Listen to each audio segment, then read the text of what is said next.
In this video, I will give you a holistic and nuanced approach to better understanding and managing your stress without losing your edge or sacrificing performance. Stress is inevitable in our lives, but even though most of us have a super comfortable lives compared to our grandparents, we seem to suffer more and more from stress than ever. Stress affects not only our health, but also our relationships and the lens through which we see time and the world. And all the health hacks combined won't give me the lost time back when I was not present and always in this hurried state. Stress is a double-edged sword, essential in certain situations for survival and performance, but harmful when prolonged without effective management. The key to dealing with stress effectively lies in understanding its nature, identifying personal stress triggers, and employing both traditional and modern strategies to manage it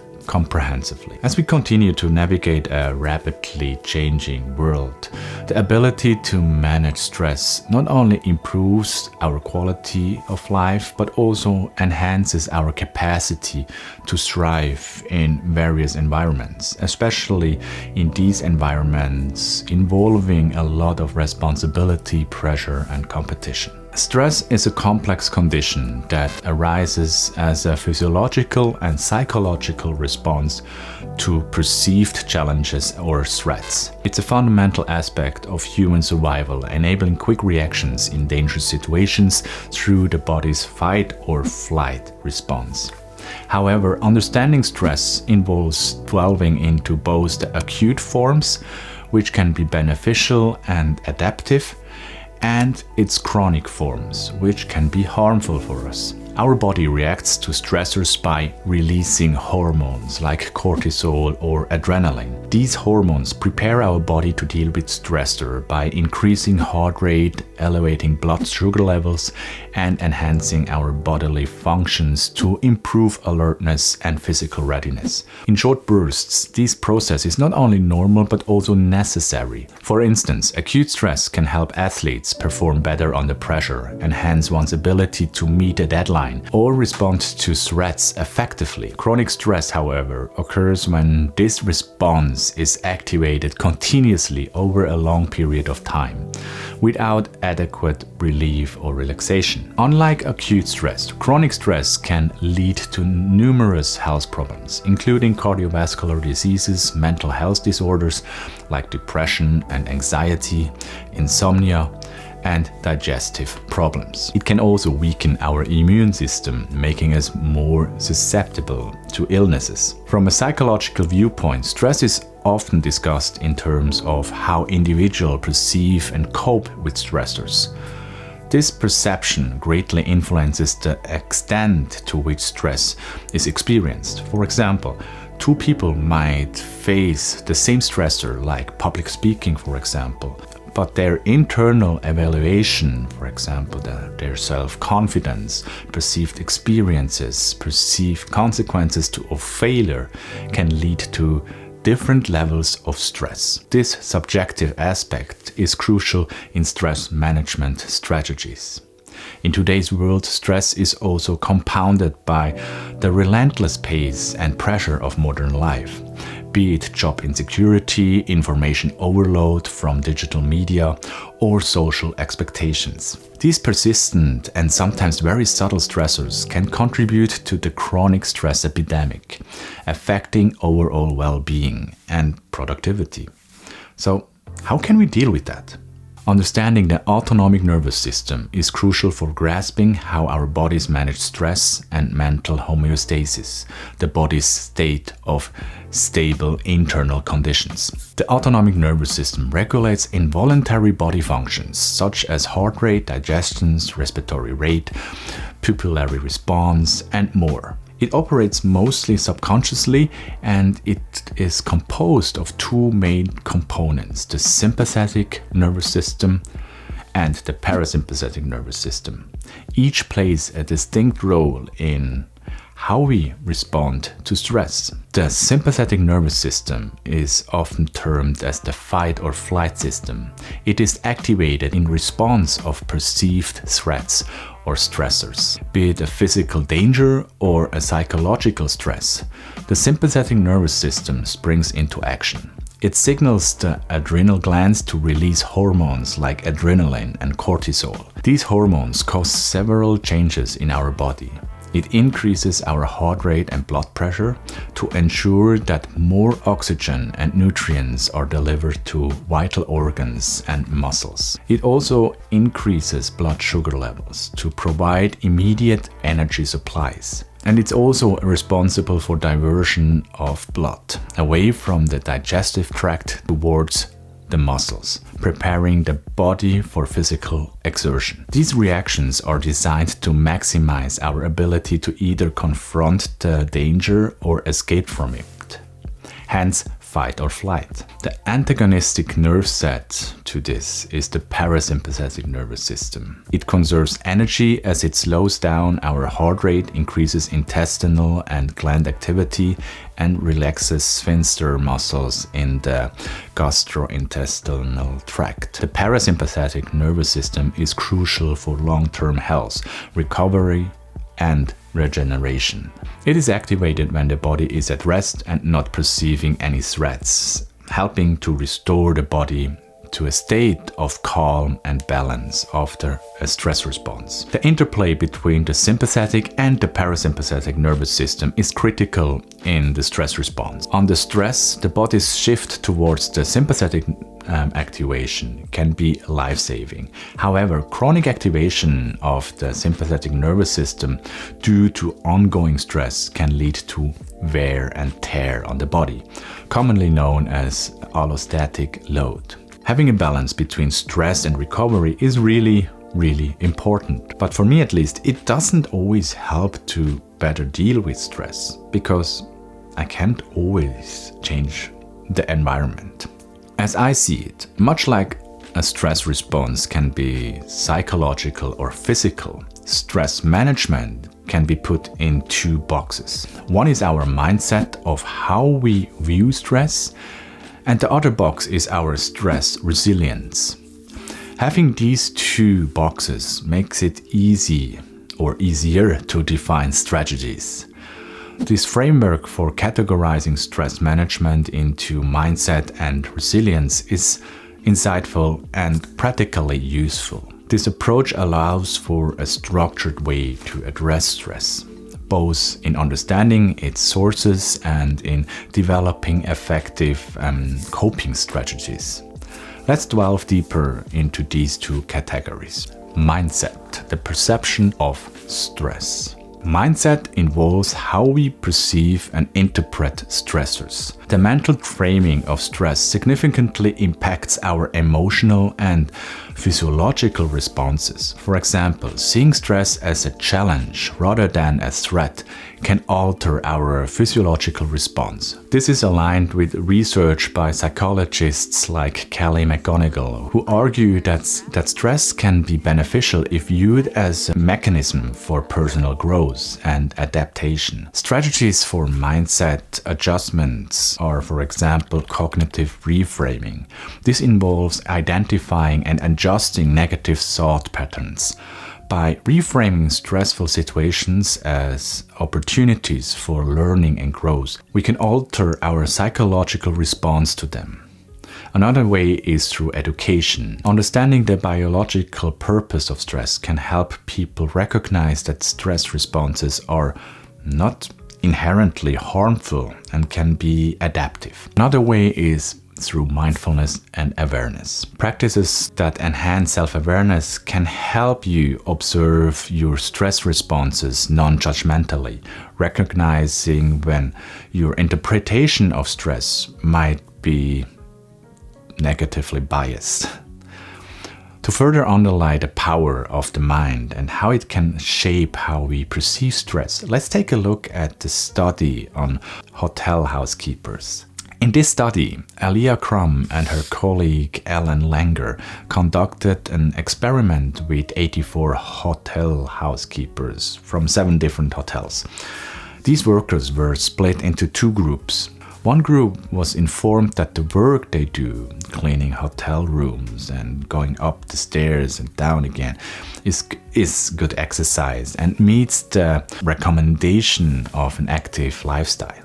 The other group was not given any information and continued to believe their work did not constitute a form of exercise. Findings and outcomes of this study were fascinating. The result measured after 4 weeks were significant. Even though their behavior had not changed, the housekeepers who were informed about the health benefits of their work reported a decrease in weight, blood pressure, body fat, waist to hip ratio, and body mass index. These changes were not observed in the control group, who did not receive information about health benefits of their work. This study underscores several key points about the power of mindset. 1. Perception influences physiology. It suggests that simply altering how people perceive their daily activities can affect their physical health. Also, awareness and information is important. Providing individuals with information that frames their everyday activity in a positive light can motivate better health awareness and outcomes. In the context of stress, this study supports the idea that viewing stress as a potentially positive experience, for example, as a means for growth, learning, or resilience building, can reduce its harmful effect and may even lead to improved health outcomes. So let's go to the second box, resilience. The capacity to handle stress. Resilience refers to our ability to cope with and recover from stress. It's essentially our stress buffering capacity. Developing resilience involves enhancing both our physical and emotional resources so that we can endure stress without overwhelming deterioration or loss of function. So strategies for building resilience can be, for example, physical health, regular exercises, healthy sleep, and a proper nutrition fortify the body against the effects of stress. The stronger the body, the better it can cope with the demands of stress. Breathwork and relaxation techniques can also help. These can activate the parasympathetic nervous system, helping to counterbalance the sympathetic activation induced by stress. And also social support, strong relationships, and community connections are crucial. They provide emotional support, practical help, and a sense of belonging, all of which bolster resilience. And in the end, a routine and structure can be very helpful. Creating a daily routine that includes time for work, rest, and play can help manage and mitigate stress by providing predictability and a sense of control. But to me, one of the most effective strategies to building stress resilience is cold showers and ice baths. Cold exposure through practices like cold showers, cold plunges, and ice baths is an intriguing and powerful method to develop stress resilience. The practice, popularized by methods like the Wim Hof method, involves deliberately exposing oneself to cold temperatures. The psychological and physiological responses to this stressor, the cold, can have broad implications for enhancing overall stress resilience. Cold exposure triggers an increase in the production of noradrenaline, a hormone and neurotransmitter involved in the body's fight or flight response, which can improve focus, alertness, and mood. Regular cold exposure has been linked to an enhanced immune response. Studies suggest that this practice can increase the count of white blood cells and other immune system cells that help the body fight off illnesses. There's also a benefit of anti-inflammatory effects. Cold exposure is known to reduce inflammation in the body. This is crucial since chronic inflammation is associated with a host of health problems linked to poor stress management, such as cardiovascular diseases and chronic fatigue. Cold exposure also improves circulation. When exposed to cold, blood vessels constrict and when the body rewarms, they dilate. This process helps to flush the circulatory system, improve circulation, and increase oxygen and nutrient delivery through the body. But there is also a myriad of psychological benefits to cold exposure. For example, increased tolerance to discomfort. Regular cold exposure can enhance one's ability to tolerate physical and mental discomfort. Over time, this can translate into improved resilience against stressful situations, as individuals learn to remain calm and collected under pressure. The cold can also contribute as a mood enhancement therapy. The shock of cold water can stimulate endorphin release, the body's natural painkillers, which can lead to improved mood states and even provide a natural high. And then there's also the mindfulness and mental discipline.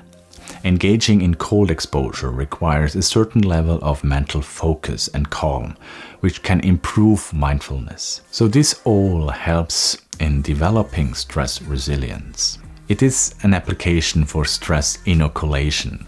Cold exposure acts as a form of controlled stress. By regularly subjecting the body to a manageable amount of stress in a controlled environment, one can train the nervous system to handle larger stressors more effectively. This is akin to gradually increasing weights during physical training. And this is all embedded in building a routine. Incorporating cold exposure into a daily or weekly routine can help build a habitual practice of facing and overcoming small stressors. Over time, this routine builds a resilience muscle that is beneficial in stressful life situations. So what are some practical tips for incorporating cold exposure?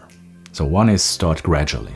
For those new to cold exposure, it's wise to start gradually. Begin with lukewarm water and slowly transition to colder temperatures. Consistency is also key. Regularity enhances the benefits. Even a short, consistent practice is more effective than sporadic, long sessions. And combine this with breathing exercises. Integrating breathing techniques such as those taught in the Wim Hof method can enhance both the physiological and psychological benefits of cold exposure. Just be sure to not do the Wim Hof method breathing in the cold water. Cold exposure is a potent tool for developing stress resilience, offering both immediate benefits in terms of mood and alertness and long-term benefits in stress tolerance and immune function. Deliberate breathing or controlled breathwork is a powerful tool for building stress resilience as well. It influences the psychological and physiological aspects of the body, directly impacting the autonomic nervous system, which, as we discussed earlier, plays a critical role in the body's stress response. Breathwork can actively regulate the imbalance between the sympathetic nervous system and the parasympathetic nervous system. Techniques like slow, deep breathing activates the parasympathetic nervous system, which promotes relaxation and reduces the heart rate, signaling the body to calm down from stress-induced fight or flight responses. Reduction of cortisol levels is another benefit. Regular breathwork has been shown to reduce levels of cortisol, the body's primary stress hormone. Cortisol is good in the right doses and at the right time. You don't want to have excessive risen cortisol levels. But overall, lower cortisol levels are associated with reduced stress, improved mood, and better sleep quality. Let's go to some psychological benefits of mindful breathing. We can also talk here about mindfulness and presence. Breathwork fosters a state of mindfulness, encouraging practitioners to focus on the present moment. So being more present and grounded. This focus can help diminish anxiety about future events or ruminations of past events and occurrences. Controlled breathing allows for better management of emotions. By focusing on breath, individuals can detach from emotional stressors, view situation more clearly, and respond more thoughtfully and intentionally rather than reactively. Activation of the relaxation response is another benefit. Techniques like the Wim Hof method breathwork or box breathing or coherence breathing trigger the body's relaxation response. This response is essentially the counterpart of the fight or flight response, and it is essential for managing chronic stress. So how does this all fit into stress resilience? Incremental exposure to stressors, just as muscle grows through progressive overload. Stress resilience can be enhanced by gradually exposing oneself to stressors in a controlled manner or environment. Breathwork can be practiced in increasingly stressful situations to help the body learn how to stay calm and functional under pressure. Regular practice of breathwork can serve as a form of stress inoculation, training the body and mind to have a more measured and efficient response to stress when it occurs. Integrating breathwork into daily routines can help fortify the body's natural stress defenses. Starting or ending the day with a session of deliberate breathing can regulate daily stress levels. Simple breathwork techniques can be highly effective. For instance, box breathing can be very helpful and is very simple to do.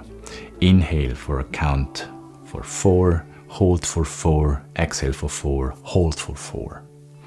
Very simple. This technique is used by athletes and in military training to induce calm and focus. Coherence breathing is another simple way. Inhale for 6 seconds and then exhale for 6 seconds. This pattern is simple to follow and a very useful relaxation tool. You can do that before sleep, for example. The Wim Hof method is another, a little more complex breathwork technique. The combination of hyperventilation and breath holds serves as a reset button for our autonomic nervous system. I have many guided breathwork sessions of the Wim Hof method. Try them out if you want.